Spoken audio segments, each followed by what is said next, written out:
बोलो सतगुरुदेव की जय हो।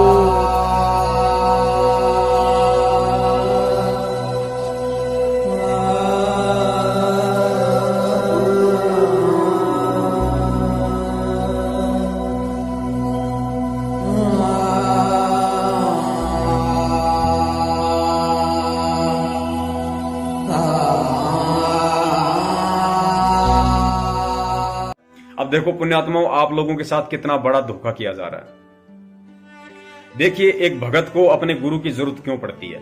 पुण्यात्माओं, विशेष तौर से सुनना आप ये बात। एक भगत को, एक शिष्य को अपने गुरु की जरूरत क्यों पड़ती है। सबसे पहले तो हमें गुरु की जरूरत पड़ती है ज्ञान समझने के लिए। तो हम पॉइंट टू पॉइंट चलते हैं, आप जी नोट करना इन बातों को। सबसे पहले हमें गुरु की जरूरत पड़ी, आप हम पे ले लीजिए, अपने आप पे ले लीजिए कि हमें गुरु जी की जरूरत क्यों पड़ी और क्यों पड़ती है। हमें गुरु जी की जरूरत पड़ती है ज्ञान समझने के लिए, सत्संग सुनने के लिए। तो अब मेरे हिसाब से इस संगत में किसी को भी संत रामपाल जी महाराज जी की सत्संग सुनने के लिए या ज्ञान सुनने के लिए जरूरत नहीं है। क्यों नहीं है? क्योंकि सतलोक आश्रम मैनेजमेंट ने जगह जगह सत्संगों की व्यवस्था करवा रखी है, जगह जगह इन्होंने सारे सिस्टम सेट कर रखे हैं, जगह जगह ये लोग पुस्तक सेवा के माध्यम से ज्ञान प्रचार करवा रहे हैं, जगह जगह टीवी चैनलों पे इन्होंने सत्संग चला दिए। तो ज्ञान प्रचार करने के लिए या सत्संगों के लिए दुनिया को या भक्तों को अब संत रामपाल जी महाराज जी की जरूरत नहीं है, क्योंकि मैनेजमेंट वो सारे काम कर रहा है जो काम संत रामपाल जी महाराज जी किया करते थे। नंबर 2, उसके बाद हमें गुरु की जरूरत पड़ती है नाम दीक्षा लेने के लिए।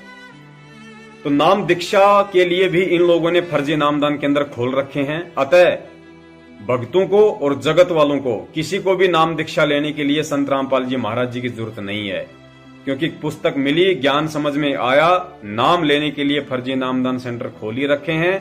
कहने का मतलब है, ना ही तो ज्ञान सुनने के लिए लोगों को संत रामपाल जी महाराज जी की जरूरत है कि बाहर आकर वो सत्संग करें, क्योंकि सत्संग ऑलरेडी टीवी चैनलों पे उनके चल ही रहे हैं, डीवीडी पे।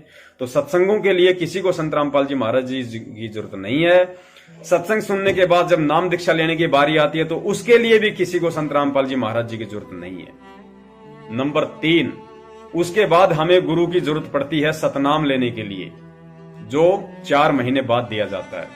तो सतलोक आश्रम मैनेजमेंट हरियाणा ने सतनाम देने की भी व्यवस्था कर रखी है। तो सतनाम लेने के लिए भी आज लोगों को संत रामपाल जी महाराज जी की जरूरत नहीं है। नंबर 4, उसके बाद हमें गुरु की जरूरत पड़ती है यदि हमारा नाम खंडित हो जाए तो, यदि कोई मर्यादा हमसे टूट जाए तो उसके लिए हमें पुनः उस नाम का जो कनेक्शन होता है उसको जुड़वाने के लिए हमें उस चीज की जरूरत पड़ती है। यानी नाम खंड हो जाए जैसा कि ये लोग कहते हैं, तो उसके लिए हमें गुरु की जरूरत पड़ती है। तो उसके लिए भी आज किसी को संत रामपाल जी महाराज जी की जरूरत नहीं है, क्योंकि सतलोक आश्रम मैनेजमेंट वालों ने नामदान केंद्रों की व्यवस्था करी रखी है, वहां पे नाम शुद्ध करवा ही जाता है। तो नाम शुद्ध करवाने के लिए भी संगत को गुरु जी की जरूरत नहीं है। नंबर 4, उसके बाद गुरु जी की जरूरत पड़ती है सार नाम लेने के लिए।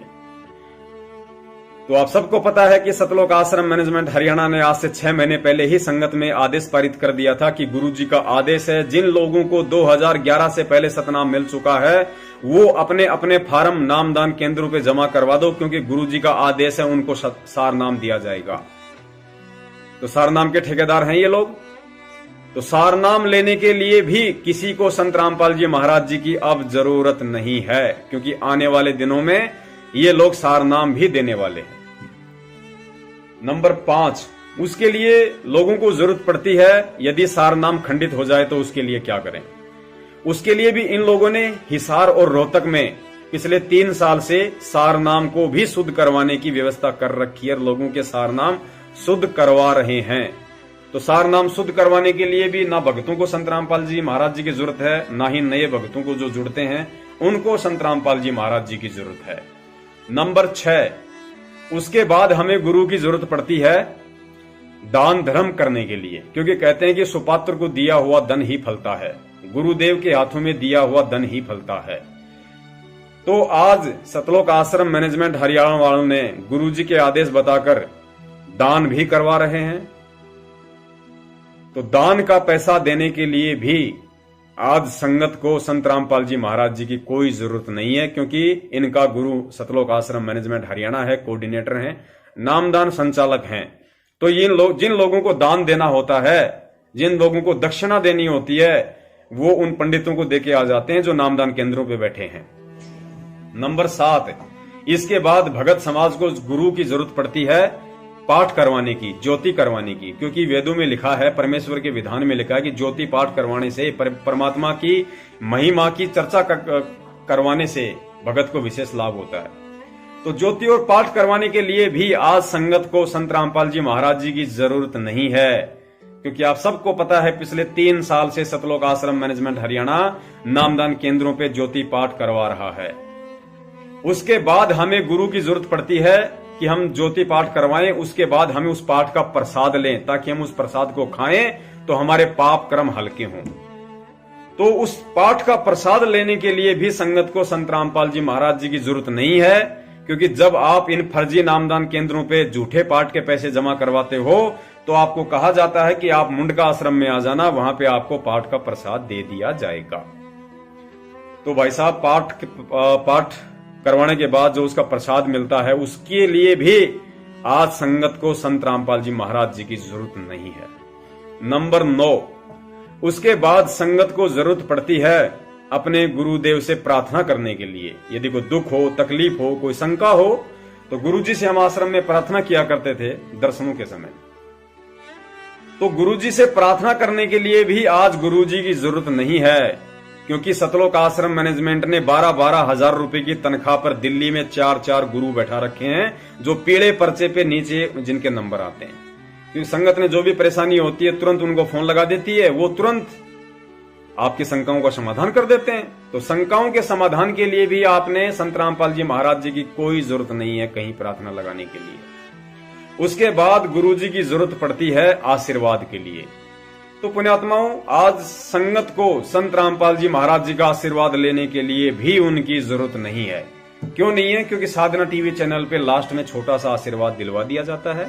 इसलिए संगत को आज आशीर्वाद के लिए भी संत रामपाल जी महाराज जी की कोई जरूरत नहीं है। तो पुण्यात्माओं, जब संत रामपाल जी महाराज जी की वर्तमान में किसी को कोई जरूरत है ही नहीं, और वो सारे काम आज भगत लोग स्वयं ही कर रहे हैं, जो काम परमेश्वर करते हैं, गुरु करता है, तो ये बताओ फिर वो सतगुरु जेल से बाहर क्यों आएगा? उसको क्या आफत आन पड़ी है? वो आराम से जेल बैठा रहेगा। बाहर आएगा तो फिर वही सिरदर्दी, बाहर आएगा तो फिर वही परेशानी, फिर वही मैनेजमेंट वालों की गुंडागर्दी, वही मैनेजमेंट वाले बंदूकों का घेरा बना के उनको अपने घेरे में ले लेंगे। फिर गुरुजी का विरोध लोग करेंगे, कोई आर्य समाजी करेगा, कोई धर्म गुरु करेगा, फिर गुरुजी पे नए नए केस बन जाएंगे, फिर गुरुजी के मुकदमे चलेंगे। तो गुरुजी क्यों इस लफड़े में पड़ेंगे? क्यों इस आफत को अपने ऊपर रखेंगे? क्यों इस बोझ को अपने सिर पे ढोएंगे गुरुजी? जब संगत को, इस तत्व ज्ञानी संगत को, जब संत रामपाल जी महाराज जी की किसी भी क्रिया के लिए जरूरत ही नहीं है, तो संत रामपाल जी महाराज जी जेल से बाहर क्यों आएंगे? और बकवास करते हैं कि गुरुजी जेल से बाहर आ जाएं, गुरुजी जेल से बाहर आ जाएं, गुरुजी बाहर आके सत्संग करें। अरे नालायको, ये ऊपर से तुम बातें कर रहे हो, तुम सब ऊपर से बातें कर रहे हो। तुम में से किसी को संत रामपाल जी महाराज जी की कोई जरूरत नहीं है, क्योंकि तुम्हारा नाम खंड होता है तो तुम नामदान केंद्रों पे जाके मत्था टेक देते हो। तुम्हें नाम लेना होता है तो तुम वहां जाके उन पंडितों के आगे मत्था टेक देते हो। तुम्हें दान करना होता है तो वहां जाके डाल के आ जाते हो। तुम्हें ज्योति पाठ करवानी है तुम वहां जाके करवा देते हो। तुम्हें आशीर्वाद लेना है तो तुम साधना टीवी पे ले रहे हो। तुम्हें प्रार्थना करनी है तो मैनेजमेंट वालों के पास कर देते हो। तुम्हें प्रसाद लेना है तो मुंडका में चले जाते हो। तो तुम्हें गुरुजी की जरूरत कहां भाई? तो जब तुम्हें गुरुजी की जरूरत नहीं है तो गुरुजी को तुम्हारी क्या जरूरत है भाई? गुरुजी को कौन सी आफत आन पड़ी है जो गुरुजी को तुम्हारी जरूरत पड़ेगी, जब तुम्हें ही गुरुजी की जरूरत नहीं है? तो भाई ये नाटक करना बंद कर दो आप लोग कि गुरुजी जेल से बाहर आ जाएं, गुरुजी जेल से बाहर आ जाएं। मैनेजमेंट वालों ने ड्रामा कर रखा है। आप लोगों को कहा जाता है कि हमने गुरुजी के लिए वकील खड़े कर रखे हैं, 38 वकील खड़े कर रखे हैं। सुप्रीम कोर्ट के वरिष्ठ अधिवक्ता एपी सिंह जैसे वकील हमने खड़े कर रखे हैं। चंडीगढ़ हाई कोर्ट के वरिष्ठ अधिवक्ता गर्ग नरवाना वाले जैसे वकील हमने खड़े कर रखे हैं। ये सब ढोंग है, ये सब पाखंड है। आपको बता देते हैं अगर नहीं पता है तो, संत रामपाल जी महाराज जी का एक भी वकील इनमें से नहीं है। जितने भी प्राइवेट वकील सतलोक आश्रम मैनेजमेंट हरियाणा ने कर रखे हैं, वो वकील संत रामपाल जी महाराज जी के नहीं, वो संत रामपाल जी महाराज जी के भाई महेंद्र भगोड़े के हैं, राष्ट्रीय समाज सेवा समिति के उन लोगों के लिए हैं जो भगोड़े बन के घूम रहे हैं। वो केवल कोर्ट में जाकर बचाव संत रामपाल जी महाराज जी का नहीं, बल्कि उन लोगों का करते हैं जो लोग उनको पैसे देते हैं और जो लोग भगोड़े बन के घूम रहे हैं। क्योंकि विचार करना, यदि एपी सिंह वकील या अन्य जितने भी वकील हैं जो अपने आप को सुपीरियर समझते हैं, सुपीरियर कहते हैं, और संगत उनके पर लट्टू की तरफ फिदा हो जाती है अनजाने में, यदि वो वकील संत रामपाल जी महाराज जी के होते और संत रामपाल जी महाराज जी के लिए यदि निष्पक्ष होकर सच्ची नीयत से यदि वो मुकदमे लड़ते, तो संत रामपाल जी महाराज जी ने जो बयान दे रखे ना, उनको कोर्ट के सामने पेश करते वो लोग। अरे संत रामपाल जी महाराज जी ने सबसे बड़ा बयान बरवाला कांड के बाद मीडिया को दिया था, क्योंकि संत के वचन दोगले नहीं होते। संत वही बयान देगा जो बयान उसने मीडिया को दिया है पूरी दुनिया के सामने, और कोर्ट में भी उसने वही बयान दिए हैं। हम अखबारों की कटिंग आप लोगों को भेज चुके हैं, और कुछ सबूत हमने थोड़े बहुत निकलवाए हैं बरवाला कांड के कुछ एक मुकदमों के, वो भी हम संगत में भेज चुके हैं। तो संत रामपाल जी महाराज जी ने भरी मीडिया के सामने, पूरी दुनिया के सामने कहा था अपने बयानों में कि राष्ट्रीय समाज सेवा समिति मेरी नहीं है और मुझे आश्रम के अंदर रोक के रखा हुआ था। मैं तो तारीख पे जाना चाहता था, ये लोग पंचकुला से मेरी गाड़ी को वापस घेर के ले आए, और जो लोग यहां मरे हैं उनके मरने का मुझे बड़ा अफसोस है। और ये जो जितने भी कमांडो थे काले कपड़े पहने हुए, ये मेरे नहीं, ये राष्ट्रीय समाज सेवा समिति के गुंडे थे। Self-proclaimed Godman Rampal, who is just been taken from the Panchkula Civil Hospital for interrogation and will be produced before the court at 2 o'clock, has just spoken to reporters saying he hasn't used followers as a shield.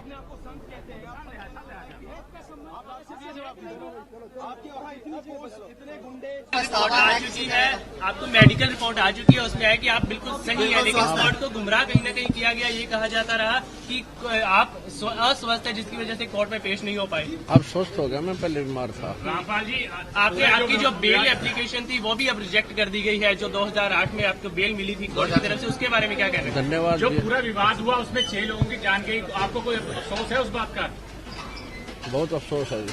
नहीं, जो आपने अपने अनुयायियों को जिम्मेदार ढाल बनाया और आप पीछे छुपे रहे, मैंने किसी को नहीं, वो आप सही मानते हैं? मैंने नहीं बनाया किसी को, वो अपने आप ही बन रहे थे, मुझे भी रोक रखा था।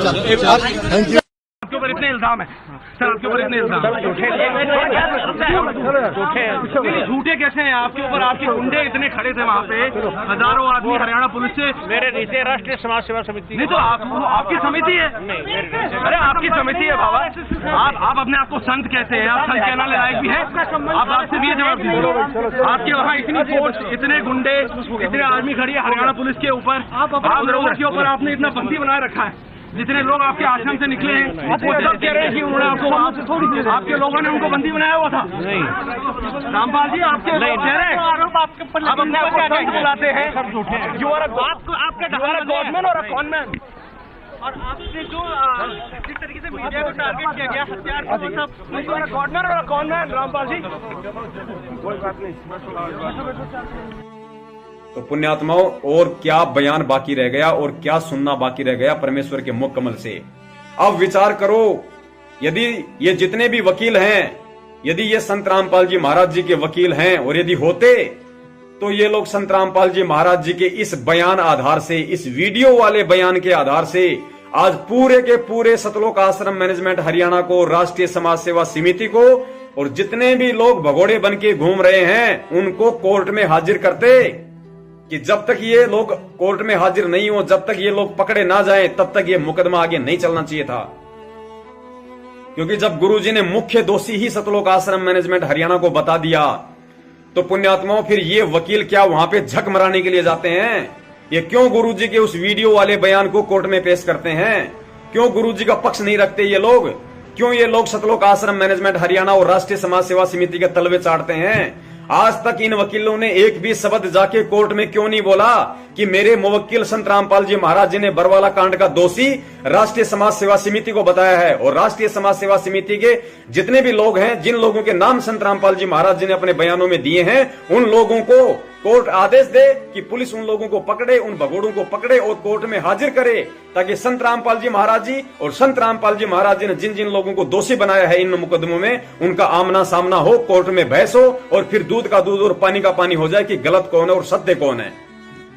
अब बताओ, इन मैनेजमेंट वालों को इन वकीलों ने कितनी बार कोर्ट में पेश किया है और कितनी बार इन लोगों ने कोर्ट में जाकर जजों के सामने ये बात कही है कि आप राष्ट्रीय समाज सेवा समिति वालों को क्यों नहीं पकड़वाते।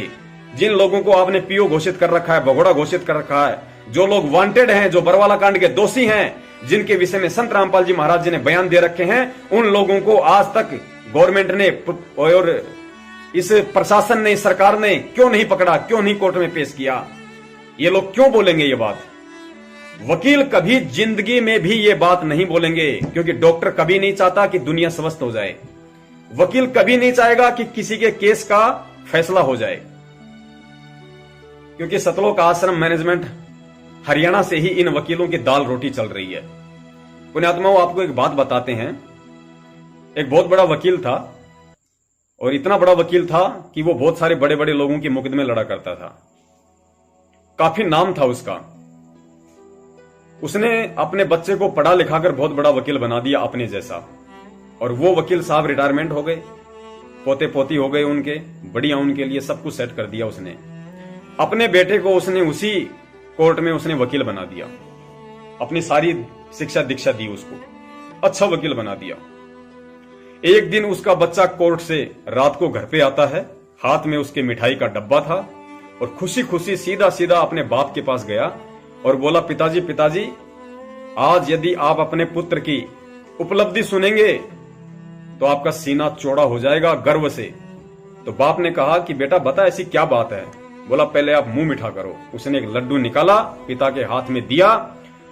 तो पिता ने कहा कि रे पहले बात तो बता क्या है, ऐसा कौन सा तीर मार के आ गए जो तेरा बाप इतना खुश हो जाएगा।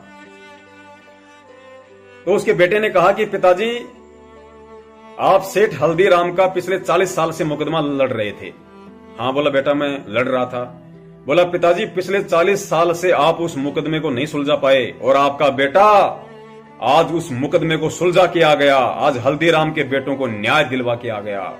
इससे बड़ी खुशी की बात और क्या होगी। मुंह मीठा करो पिताजी।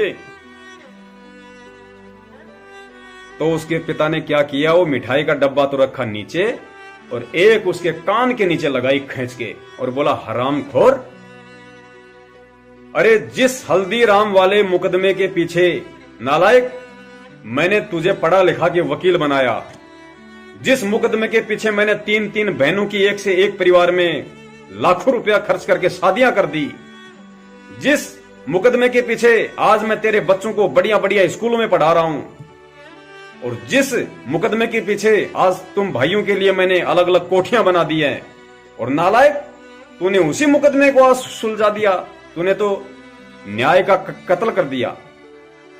तो पुण्यात्माओं, वकील कभी नहीं चाहेगा कि किसी का मुकदमा सोल्व हो जाए, क्योंकि वो उसकी रोजी रोटी है, और वो अपनी रोजी रोटी पे लात नहीं मार सकता। यदि उसको लगेगा, 99% ऐसे वकील हैं, यदि उनको लगेगा इस मुकदमे में कोई दम नहीं है और ये मुकदमा इसके पक्ष में आने वाला है, उस मुकदमे में भी उस आदमी को जबरन इतना उलझा दिया जाता है कि वो अपना साल भर का कोटा पूरा कर लेता है। तो पुण्यात्मा, वकील कभी नहीं चाहेगा।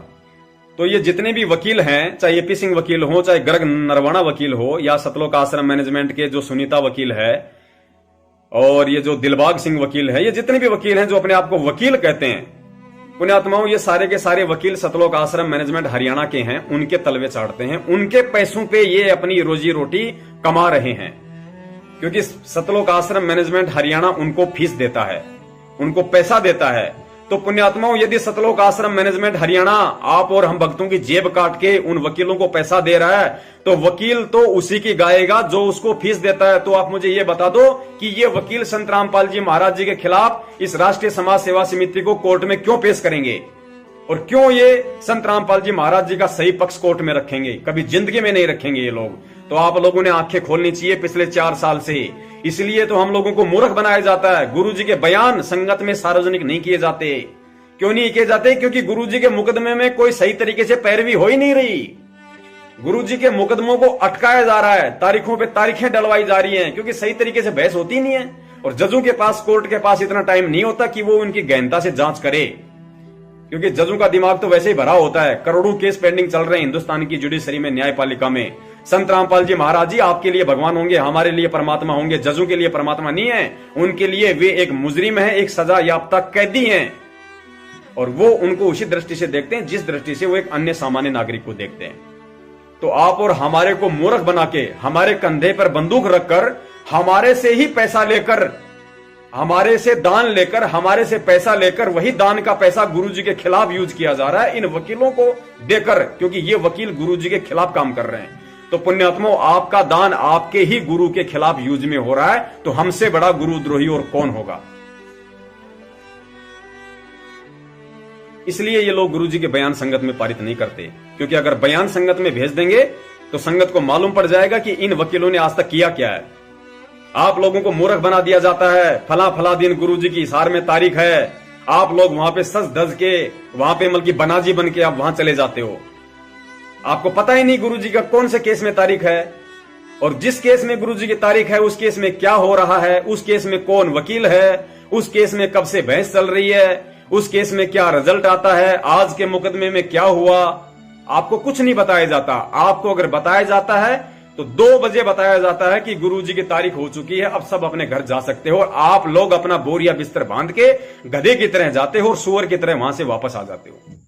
इससे ज्यादा आप लोगों को कोई मतलब नहीं है, ना है आपको बताया जाता है और ना आप लोगों की पूछने की हिम्मत है। आप पूछ ही नहीं सकते आप किसी से, और पूछ के देख लो आप लोग, मालूम पड़ जाएगा कि पूछना क्या होता है। या तो घर पे आके आपकी रीढ़ की हड्डी तोड़ के जाएंगे दास की तरह, या आपको गुरुद्रोही घोषित कर दिया जाएगा। 2 ही काम होंगे आपके साथ अगर आपने सच्चाई के खिलाफ आवाज उठाई तो। इसलिए दास निवेदन करता है इस मूर्ख संगत से कि अंधकार में जीते रहो, अंधकार में जीते रहो, अंधेरे में तीर मारते रहो, इशार तारीखों पे जाते रहो, मैनेजमेंट को दान देते रहो, गुरुजी को बदनाम करते रहो। सच्चाई के लिए आवाज मत उठा देना, वरना तुम गुरुद्रोही हो जाओगे दास की तरह। हाँ, और गुरुद्रोही हो गए तो सतलोक नहीं जा पाओगे, फिर तुम्हारा तो मिशन रुक जाएगा, मानव जीवन तुम्हारा बर्बाद हो जाएगा, तुम्हारी भक्ति बर्बाद हो जाएगी अगर तुमने सत्य बोल दिया तो। अगर तुमने मैनेजमेंट से सवाल कर लिए तो गुरुजी नाराज हो जाएंगे, तुम्हें गुरुद्रोही घोषित कर देंगे। इसलिए दास का निवेदन है, अपनी अपनी औरतों के हाथों से चूड़ियां निकलवा के अपने हाथों में पैर के और अपने घर पे बैठ जाओ छुप के। सच्चाई मत बोलना, सच्चाई का साथ मत देना। अगर सच्चाई का साथ दे दिया तो कल को दुनिया तुम्हारे को धिक्कारेगी कि देखो संत रामपाल जी महाराज जी के भगत भी सच्चाई का साथ देने लग गए। तो भाई अपने अपने घरों में बैठे रहो बहुत शांति से। गुरुजी दुखी हो रहे हैं, बहुत अच्छी बात है। गुरुजी हमेशा दुखी होते हैं, परमात्मा हमेशा दुखी होते हैं। हम गधों के पीछे, वो परमात्मा सतयुग से दुखी होता आ रहा है, इस कलयुग में भी दुखी हो लेगा, कोई बड़ी बात नहीं है। बोले ना तो परमात्मा को दुखी, उनकी आदत है दुखी होने की, उनको होना है दुखी। आप मत आना सामने, हाथ जोड़ के निवेदन है, घरों में बैठे रहो। जब गुरुजी अगर आ जाएं, हमारा अगर सौभाग्य हो, और यदि गुरुजी आ जाएं तो फिर से पीछे पीछे लग जाना, फिर चले जाएं तो फिर चले जाना, अपने घर पे बैठ जाना, आवाज मत उठाना, वरना रीढ़ की हड्डी तोड़ दी जाएगी तुम लोगों की, ध्यान रखना। इसके बाद और भी बहुत सारी शंकाएं हैं परमात्मा के बच्चों की। टीवी चैनल वाला परमेश्वर ने बुलवाई दिया है, मैनेजमेंट वाले और इनके वकीलों का भी सच आप लोगों को बता दिया गया है। पुण्यात्मा यदि झूठ हो तो दास के नंबर डालता हूं वीडियो में, अंत में दास को फोन करके बता देना। यदि दास किसी भी पॉइंट पे गलत हो तो दास सबसे कान पकड़ के माफी मांगेगा। दास को कोई इज्जत की चिंता नहीं है, और ना ही दास कोई इज्जत का ठेकेदार है, ना ही दास की कोई इज्जत है। भाई जो गुरु बचन पे डट गे रे कट गे फंद 84 के। भाई जो गुरु बचन पे डट गे रे कट गे फंद 84 के।